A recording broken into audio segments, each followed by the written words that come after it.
말라기 2장 17절에서 3장 12절까지의 말씀입니다. 우리 한 절씩 교독하시겠습니다. 2장 17절의 말씀부터 제가 봉독하겠습니다. 너희가 말로 여호와를 괴롭게 하고도 이르기를 우리가 어떻게 여호와를 괴롭혀 들었나이까 하는도다. 이는 너희가 말하기를 모든 악을 행하는 자는 여호와의 눈에 좋게 보이며 그에게 기쁨이 된다 하며 또 말하기를 정의의 하나님이 어디 계시냐 함이니라. 만군의 여호와가 이르노라. 보라, 내가 내 사자를 보내리니 그가 내 앞에서 길을 준비할 것이요 또 너희가 구하는 바 주가 갑자기 그의 성전에 임하시리니 곧 너희가 사모하는 바 언약의 사자가 임하실 것이라. 그가 임하시는 날을 누가 능히 당하며 그가 나타나는 때에 누가 능히 서리요. 그는 금을 연단하는 자의 불과 표백하는 자의 잿물과 같을 것이라. 그가 은을 연단하여 깨끗하게 하는 자같이 앉아서 레위 자손을 깨끗하게 하되 금, 은같이 그들을 연단하리니 그들이 공의로운 제물을 여호와께 바칠 것이라. 그때 유다와 예루살렘의 봉헌물이 옛날과 고대와 같이 나 여호와께 기쁨이 되려니와 내가 심판하러 너희에게 임할 것이라. 점치는 자에게와 간음하는 자에게와 거짓 맹세하는 자에게와 품꾼의 삭쇠 대하여 억울하게 하며 과부와 고아를 압제하며 나그네를 억울하게 하며 나를 경외하지 아니하는 자들에게 속히 증언하리라. 만군의 여호와가 말하였느니라. 나 여호와는 변하지 아니하나니 그러므로 야곱의 자손들아 너희가 소멸되지 아니하느니라. 만군의 여호와가 이르노라. 너희 조상들의 날로부터 너희가 나의 규례를 떠나 지키지 아니하였도다. 그런즉 내게로 돌아오라. 그리하면 나도 너희에게로 돌아가리라 하였더니 너희가 이르기를 우리가 어떻게 하여야 돌아가리까 하는도다. 사람이 어찌 하나님의 것을 도둑질하겠느냐. 그러나 너희는 나의 것을 도둑질하고도 말하기를 우리가 어떻게 주의 것을 도둑질하였나이까 하는도다. 이는 곧 11조와 봉헌물이라. 너희 곧 온 나라가 나의 것을 도둑질하였으므로 너희가 저주를 받았느니라.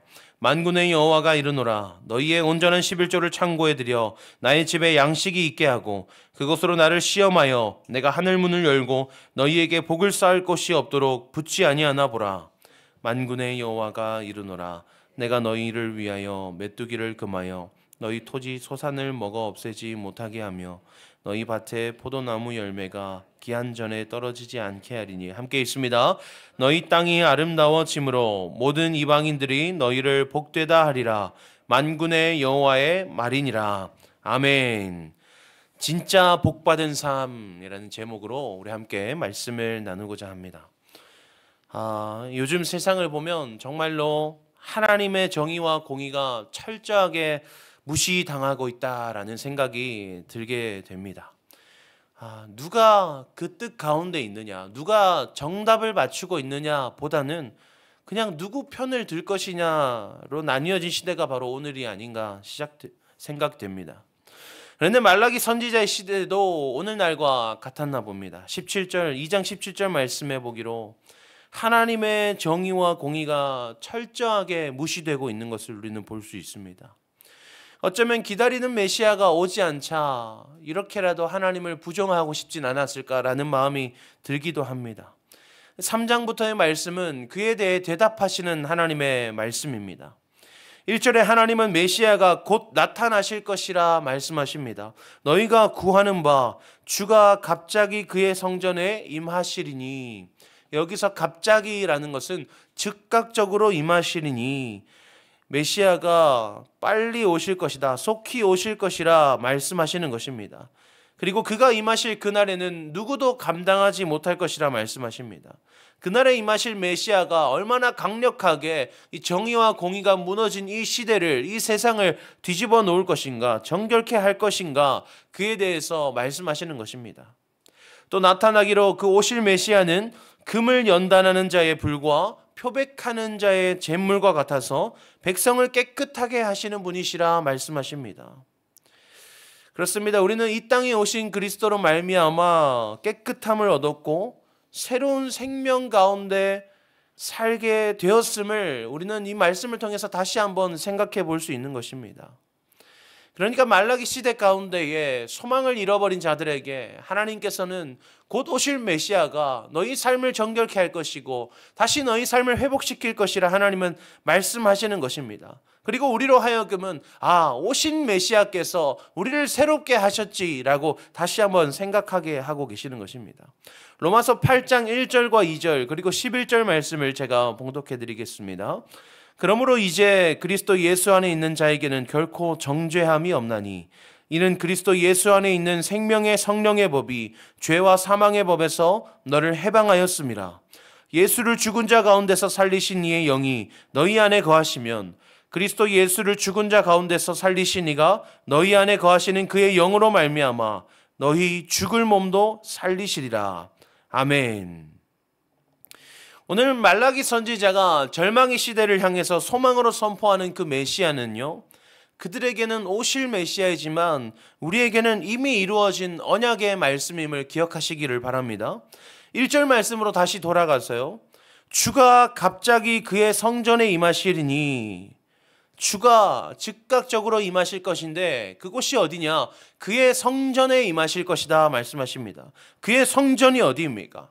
고린도전서 6장 19절 말씀에 기록되기로 너희 몸은 너희가 하나님께로부터 받은 바 너희 가운데 계신 성령의 전인 줄을 알지 못하느냐. 우리 가운데 그리스도께서 임하셨다라는 것입니다. 그런데 우리 삶은 어떻습니까? 우리는 이미 메시아가 우리 가운데 임하셨음에도 혹시나 우리의 삶은 이 말라기 시대의 사람들과 같이 하나님을 부정하고 무시하고 애써 외면하고 있지는 않은지 우리가 돌아보기 원합니다. 하나님은 없어, 하나님은 살아계시지 않아, 하나님의 정의는 있지 않아 라고 하는 것까지도 아닙니다. 데살로니가전서 5장 21절과 22절 말씀에서는요, 범사에 헤아려 좋은 것을 취하고 악은 어떤 모양이라도 버리라 이렇게 말씀하십니다. 이것이 그리스도 예수 안에서 너희를 향하신 하나님의 뜻이니라 이렇게 말씀하십니다. 그러니까 예수 그리스도가 임재한 그 하나님의 사람들의 삶은 어떠해야 하는가? 범사의 헤아림으로 선을 선택하고 악을 버리며 살아가야 한다는 거죠. 범사에 헤아려서 좋은 것을 선택하는 것을 우리는 굉장히 잘합니다. 언제 잘합니까? 쇼핑할 때 우리는 잘할 수 있습니다. 우리는요, 다이소 가서 1,000원짜리를 고를 때에도 1,000원짜리와 2,000원짜리를 심각하게 고민하면서 1,000원짜리를 선택합니다. 5,000원짜리 물건을 발견했을 때에도 네이버 쇼핑을 다 뒤져가면서 혹시나 똑같은 것이 4,330원에 팔진 않을까 우리는 고심하면서 범사에 헤아려서 좋은 것을 취하려 합니다. 그런데 우리가요, 일상에서는 그렇게 범사의 헤아림으로 좋은 것을 취하려 하면서 신앙 가운데 우리가 하나님의 가치를 두고는 얼마나 범사의 헤아림으로 좋은 것을 취하려 하고 있는지를 돌아보기 원합니다. 내가 나를 위해서는 범사에 헤아리고 있으면서 하나님 앞에서는 그저 헤아리지 않고 그렇게 살아가는 모습이 하나님을 무시하는 삶은 아닌지를 돌아보기 원합니다. 그러면 하나님을 인정하는 삶은 어떻게 드러나게 됩니까? 7절부터의 말씀에서는 그 방법으로서 헌금에 대해 하나님이 말씀하십니다. 헌금은 단순히 교회의 재정을 쌓아가는 일이 아닙니다. 철저히 우리의 소유가 하나님의 행하심임을 고백하는 행위적 신앙 고백입니다. 하나님은 헌금을 행하지 않는 자를 두고 도둑질하는 자 이렇게 표현하십니다. 하나님의 것임에도 불구하고 그 삶 가운데 주어진 것이 하나님의 소유임에도 불구하고 그것을 자기 것이라 여기는 자, 손에 붙들고 놓지 않으려는 자, 도둑이다라고 하나님께서 그렇게 말씀하시는 것이죠. 10절 말씀에요. 하나님은 이렇게 말씀하십니다. 너희가 그것으로 나를 시험하여라. 너희가 한번 도전해 보아라. 내가 너희에게 복을 부을 것이다. 내가 하늘 문을 열고 너희에게 복을 쌓을 것이 없도록 붙지 아니하나 보라. 이게 한글로 번역되면서 조금 애매합니다. 그런데 쉽게 풀어 설명하면 그렇습니다. 너희가 헌금했을 때에 내가 뭘 하는지 한번 너희가 지켜보아라. 내가 너희 삶 가운데 빈틈이 없도록 복을 부어줄 것이다. 이렇게 말씀하시는 것입니다. 우리는 누구나 하나님의 복을 받고 살아가기를 원합니다. 그런데 우리가 생각하는 하나님의 복, 그 기준이 조금 어긋나 있습니다. 우리는 우리의 소유가 많아질 때 그것이 하나님의 복을 받은 삶이라고 생각합니다. 우리 사업이 잘 되고 직장에서 승진하여서 월급이 많아지고 집값이 오르고 자녀가 잘 되고 우리는 그것들을 하나님의 복이라 여기면서 살아갑니다. 그러나 진짜로 복 받은 삶은 소유가 많은 자가 아니라 작은 것이라도 그것이 하나님의 것임을 고백하는 자가 바로 진짜 복 받은 삶이라는 것을 기억하시기를 바랍니다. 우리에게 오신 그리스도, 그분께서 베푸신 그 새로운 생명 가운데에 우리가 살아가는 모든 호흡까지도 하나님께서 베푸신 것임을 인정하고 고백하며 그것을 표현하며 살아가는 우리가 되기를 소망합니다. 기도하겠습니다. 하나님 아버지 감사합니다. 오늘도 우리에게 말씀하여 주시니 감사합니다. 새날을 허락하시고 말씀 앞에 우리의 삶을 다시 한번 돌아보게 하시니 감사합니다. 하나님, 우리는 하나님을 인정하며 살고 있습니까? 우리는 하나님이 이 땅과 전혀 상관없으시다. 하나님은 이 땅에서 행해지는 악들과 나의 부족함, 나의 연약함, 나의 부정함과 상관없으시다 말하며 살고 있지는 않습니까? 하나님, 우리는 얼마나 우리의 일상 가운데 범사의 헤아림으로 하나님을 선택하고 있습니까? 우리에게 오신 그리스도를 우리가 다시 한번 고백합니다. 그리스도께서 우리에게 오심으로 말미암아 금을 연단하는 불과 같이 정말 정결케 하는 그 잿물과 같이 우리를 깨끗게 하심에도 우리는 여전히 더럽고 부정한 가운데 머물진 않았는지 우리가 회개하기를 원합니다. 하나님, 그리고 이제 우리는 고백합니다. 하나님, 우리 삶 가운데 우리에게 주어진 모든 것이 하나님의 것임을 고백하고 그렇게 표현하며 살아가기 원합니다.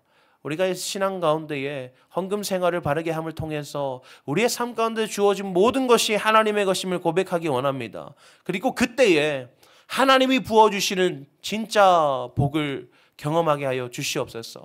하나님께서 너희에게 내가 더 이상 부을 것이 없도록 가득 채워주겠다 말씀하시는 그 언약의 말씀을 신뢰함으로 내게 있는 것이 작은 것이라 하여도 내게 아무리 많은 것이 있다 하여도 그 모든 것이 하나님의 것임을 고백하며 우리 삶 가운데 역사하시는 하나님을 인정하며 살아가는 저희들 될 수 있도록 하나님 인도하여 주시옵소서. 감사드리며 살아계신 예수님의 이름으로 기도합니다. 아멘. 이 시간 주신 말씀 붙들고 기도하기 원합니다. 기도하실 때 하나님, 우리 삶의 모든 것이 하나님의 것임을 고백합니다. 우리는 죽을 수밖에 없는 생명이었으나 그리스도께서 우리 가운데 거하심으로, 그리스도께서 우리 가운데 임재하심으로 말미암아, 그리스도께서 우리를 새롭게 하심으로 말미암아 우리가 새 생명 가운데 거하고 있습니다. 하나님, 우리가 모든 것이 하나님의 것임을 고백하며 살게 하여 주시옵소서. 내 삶에서 드리지 못한 것들까지도 이 시간 온전히 주님 앞에 고백함으로 나아갈 수 있도록 하나님 인도하여 달라고 기도하기 원합니다. 또한 교회를 위해서 기도할 때에 오늘 저녁에 드려질 수요 예배를 위하여서 하나님, 우리도 오늘도 우리가 예배에 진심으로 나아가게 하시고 그 가운데 은혜 받는 예배 될 수 있도록 인도하여 달라고 주신 말씀과 교회를 위하여서 기도하신 후에 각자의 기도 제목으로 나아가시겠습니다. 우리 함께 기도하시겠습니다.